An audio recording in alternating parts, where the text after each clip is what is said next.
ஒடுக்கப்பட்ட மக்களுக்காக போராடின எல்லாரும் நம்மளுடைய முன்னேற்றியர் தான். தத்துவம் இல்லாத தலைவர்கள் ரசிகர்கள் தான் உருவாக்குவாங்க. அது முன்னேற்றத்துக்கு வழிவகுக்காது. இந்த மாதிரி படம் நெடுகிலும் வாத்தியார் அப்படின்ற ஒரு கதாபாத்திரம் மூலமா வெற்றிமாறன் அவர்கள் அவங்களுடைய கருத்துக்களையும் அவங்களுடைய ஐடியாலஜி என்ன அப்படின்றது மக்களுக்கு தெரிவிச்சிருக்கிறாங்க. இது ஒரு படமாக மட்டும் பார்க்காம படத்தையும் மீறி உண்மை சம்பவங்களை அடிப்படையாக வைத்துக்கொண்டு வெற்றிமாறன் அவர்கள் எந்த அளவிற்கு அதை அவ்வளவு, ஏன்னா வெற்றிமாறன் அவர்கள் அப்படின்னு சொன்னாலே அவங்க எப்போவுமே ரொம்ப ராவா ரொம்ப ரியலிஸ்டிக்காக கொடுக்கறதுக்கு முயற்சி பண்ணுவாங்க. ஸோ ஒவ்வொரு சீன்ஸுமே பார்க்குறப்போ தேட்டரில் ஒரு பக்கம் மெய் சிலிர்க்குது, இன்னொரு பக்கம் இந்த மாதிரியெல்லாம் நிறைய போராளிகள் அவங்களுடைய உயிரை கொடுத்து இன்னைக்கு நாம் இவ்வளவு சுதந்திரமாக ஃபீல் பண்ணி இவ்வளவு சுதந்திரமாக வாழ்கிறதுக்கு காரணம் இதற்கு நிறைய பேருடைய நிறைய பேருடைய வாழ்க்கையை தியாகம் பண்ணியிருக்கிறாங்க அப்படின்றத நினைக்கிறப்போ மெய் சிலிர்க்குது. ஒரு பக்கம் பெருமையாக இருக்குது, இன்னொரு பக்கம் ஒரு எப்படி சொல்கிறது, ஒரு வேதனையாக கூட இருக்குது. ஏன்னா இந்த மாதிரியெல்லாம் ஒரு காலகட்டத்தில் இந்த சமூகத்தில் இருந்தது, நம்ம வாழ்ந்து கொண்டிருக்கிற இந்த மண்ணிலே நடந்திருக்கு அப்படின்றத பற்றி நமக்கு ஒரு அதை எப்படி ப்ரெசென்ட் பண்ணியிருக்கிறாங்க அப்படின்றது தான் வெற்றிமாறன் அவர்கள் ரொம்ப ஸ்ட்ராங்காக ப்ரெசென்ட் பண்ணியிருக்கிறாங்க. விடுதலை பார்ட் 1லேயே ஒரு கிளிம்ஸாக வாத்தியார் அப்படின்ற ஒரு கதாபாத்திரத்தை ஒரு கிளிம்ஸாக காட்டியிருப்பாங்க. ஸோ இந்த படம் நெடுகிலும் விடுதலை பார்ட் 2 படம் நெடுகிலும் அந்த கதாபாத்திரம் சொல்லக்கூடிய விஷயங்கள், கருத்துக்களாக இருக்கட்டும், அந்த கதாபாத்திரம் கேட்கக்கூடிய கேள்விகளாக இருக்கட்டும், எல்லாமே நம்மளை சிந்திக்க வைக்கின்றது.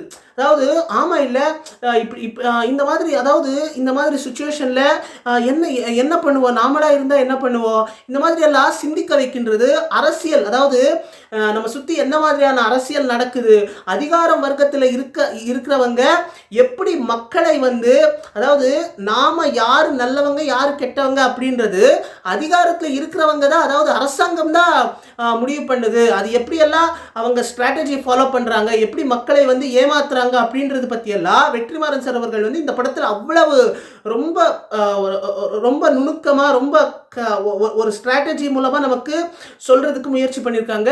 ஸோ இந்த படம் ஒரு படமாக மட்டும் நான் பார்க்கல. ஏன்னா எனக்கு கம்யூனிசம் சார்ந்த இந்த விஷயங்கள் மேலெல்லாம் ரொம்ப ஆர்வம் இருக்கிறதுனால நான் நிறைய சேகுவேரா அவர்களுடைய தோழர் சேகுவேரா அவர்களுடைய புத்தகமாக இருக்கட்டும், ஃபிடல் காஸ்ட்ரோ அவர்களுடைய புத்தகமாக இருக்கட்டும், இந்த மாதிரி புத்தகங்களை எல்லாம் படித்து இந்த படம் பார்க்குறப்போ ரொம்ப ஈஸியாக கனெக்ட் ஆகுது. எனக்கு மட்டும் கிடையாது, கம்யூனிசம் சார்ந்த விஷயங்களை தெரிந்தவர்களுக்கும் சரி, அந்த ஐடியாலஜி மேலே ஈடுபாடு இருக்கிறவங்களுக்கும் சரி, இந்த படம் இன்னும் ஈஸியாக கனெக்ட் ஆகும் அப்படின்னு தான் சொல்லணும். அதை மீறி சாதாரண மக்களுக்கும் இந்த படம் ஒரு என்ன சொல்றது, சிந்திக்கும் சிந்தனையை தூண்டும் வகையில் இந்த படைப்பு இருக்கின்றது அப்படின்னு தான் சொல்லணும். ஏன்னா சாதாரண மக்களுக்கும் இந்த படத்தில் வாத்தியார் அப்படின்ற ஒரு கதாபாத்திரத்தின் மூலமாக வெற்றிமாறன் சார் அவர்கள் அவங்களுடைய ஐடியாலஜியை தெரிவிச்சிருக்கிறாங்க. ஸோ அதை பார்க்குறப்போ மக்களுக்கு ஓரளவுக்கு இந்த ஃபாஸ்ட் பேஸ்ட் வேர்ல்டில் சிந்திக்கிறதுக்கே நேரம் இல்லாமல் ஓடிக்கிட்டு இருக்கிற இந்த நேரத்தில் சிந்திக்கும் வகையில் இந்த மாதிரி படைப்புகள் வர்றது ரொம்ப ரொம்ப மிக மிக அவசியமானது. ஏன்னா நம்ம சுற்றி என்ன நடக்குது, நம்ம சுற்றி என்ன மாதிரியான அரசியல் நடந்துக்கிட்டு இருக்குது, எப்படி நம்ம சுரண்டப்படுறோம், அதாவது எப்படி அதிகாரத்தில் இருக்கிறவங்க எப்படி நம்மளை சுரண்டிக்கிட்டு இருக்கிறாங்க அப்படின்றத பற்றியெல்லாம் நாம் சிந்திக்கணும். இப்போது உதாரணத்துக்கு ஒரு டிக்கெட் ரேட்டாக இருக்கட்டும், ஒரு மாலுக்கு போகிறோம், ஒரு பாப்கார்ன் ஒரு 200 ரூபாய் இந்த மாதிரி எல்லாம் விற்கிறாங்க. அது ஏன் அவ்வளவு ரேட்டு, வெளியிலேயே அவ்வளவு கம்மியான ரேட்டில் இருக்குது, அதே பாப்கார்ன் உள்ளேயே அவ்வளவு ரேட்டாக இருக்குது. ஸோ இந்த மாதிரி எல்லாம் சிந்திக்கணும். நம்ம சும்மா எல்லாமே அப்படியே சகிச்சுக்கிட்டு நமக்கு அதையே நாம் பழகிக்கிட்டோம் அப்படின்னு தான் சொல்லணும். ஸோ அந்த மாதிரி இல்லாமல் இந்த மாதிரி சிந்திக்கும் வகையில் சிந்தனையை தூண்டுகின்ற வகையில் இந்த மாதிரி படைப்புகள் நிறைய வரணும். அப்போதான் மக்களுக்கு நடுவிலே ஒரு விழிப்புணர்வு ஏற்படுத்துகிற மாதிரி இருக்கும். ஸோ அதனால தான் இந்த மாதிரி மக்கள் விழிப்புணர்வோடு இருக்கிறதுக்கு இந்த மாதிரி படைப்புகள் மிக மிக அவசியமானது. வெறும் ஒரு கமர்ஷியல் மூவிஸ் மட்டும் பார்ப்பேன், அதாவது வெறும் ஒரு கமர்ஷியல் எலிமெண்ட்ஸ் இருக்கக்கூடிய படங்கள் மட்டுமே நான் பார்க்கக்கூடிய ஒரு ரசிகன், சினிமா ரசிகன் அப்படின்னு இருக்கிறவங்களுக்கு இந்த படம் அவ்வளவு ஈஸியாக கனெக்ட் ஆகுறது ரொம்பவே ஒரு கஷ்டம் தான் அப்படின்னு தான் நான் சொல்லுவேன். அவ்வளோ ஈஸியாக கனெக்ட் ஆகாது அப்படின்னு தான் நான் சொல்லுவேன். ஸோ கம்யூனிசம் சார்ந்த கருத்துக்களுக்கு உடன்பாடு இருக்கிறவங்களுக்கும் சரி, அதை சார்ந்த விஷயங்களிலே இன்ட்ரெஸ்ட் இருக்கிறவங்களுக்கும் சரி, இன்னொரு பக்கம் அரசியலை பற்றி ஆர்வம் இருக்கிறவங்களுக்கு, வரலாறு படித்தவங்களுக்கு, இலக்கியங்கள் மேலே ஆர்வம் இருக்கிறவங்களுக்கு இந்த மாதிரியான படைப்புகள் ரொம்ப ஈஸியாக கனெக்ட் ஆகும்.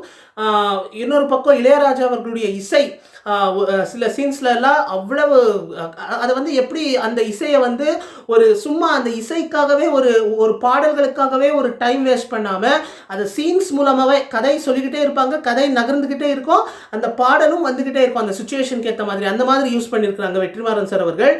இது ஒரு நான் லீனியர் ஸ்க்ரீன் பிளே. ஸோ அதனால் அது இன்னும் ஒரு சுவாரஸ்யமாக இந்த ஸ்க்ரீன் பிளே எடுத்துகிட்டு போயிருக்காங்க வெற்றிமாறன் சார் அவர்கள்.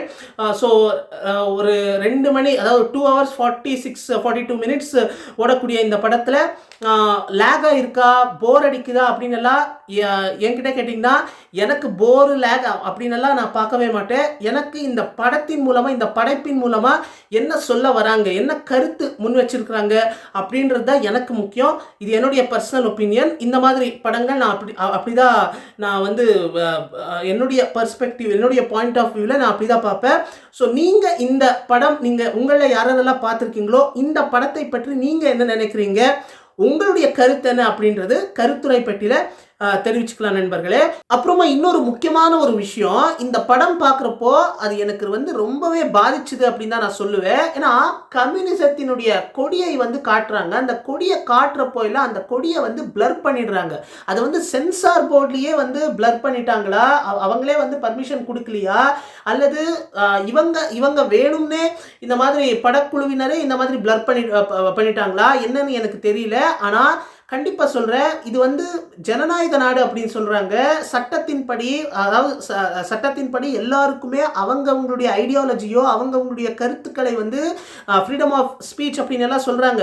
ஸோ அதன் அடிப்படையில் எல்லோருக்கும் அவங்களுடைய கருத்துக்களை வந்து ஐடியாலஜியை வந்து தெரிவிக்கிறதுக்கான எல்லா உரிமையும் இருக்கிற இந்த நாட்டிலே ஏன் இப்படி பண்ணுறாங்க அப்படின்றது எனக்கு வந்து படம் நெடுகிலும் எனக்கு வந்து அது வந்து ஒரு கேள்வியாக வந்துக்கிட்டே இருந்துச்சு.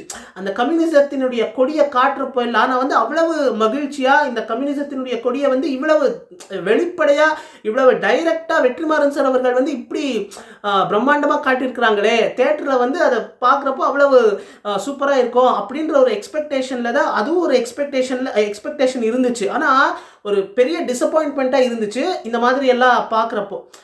ஏன்னா கண்ட குப்பையெல்லாம் காட்டுறதுக்கு தயங்காத இந்த சென்சார் போர்டோ அல்லது யாரா வேணா இருக்கட்டும். ஆனால் இந்த மாதிரி ஒரு சகோதரத்துவத்தையும், அன்பு, சகோதரத்துவம், மனிதநேயத்தை முன்வைக்கின்ற இந்த ஒரு தத்துவம், இந்த ஒரு ஐடியாலஜி இருக்கிறது இல்லையா, இந்த கம்யூனிசம் என்ற ஐடியாலஜி. ஸோ இந்த மாதிரி ஒரு முக்கியமான ஒரு தேவையான ஒரு ஐடியாலஜியை ஏன் இவங்க வந்து மறைக்கிறாங்க, மக்கள்கிட்ட இருந்து மக்களுக்கு சேரக்கூடாது அப்படின்னு மறைக்கிறாங்களா, திட்டமிட்டே மறைக்கிறாங்களா அப்படின்றது எனக்கு கேள்வியாக தான் இருக்குது. ஸோ இதை பற்றி நீங்கள் என்ன நினைக்கிறீங்க அப்படின்றது கருத்துரை பெட்டியில் தெரிவிச்சுக்கலாம் நண்பர்களே. இதே மாதிரி நல்ல விஷயங்கள் பற்றி பேசலாம், பாசிட்டிவாக இருங்க.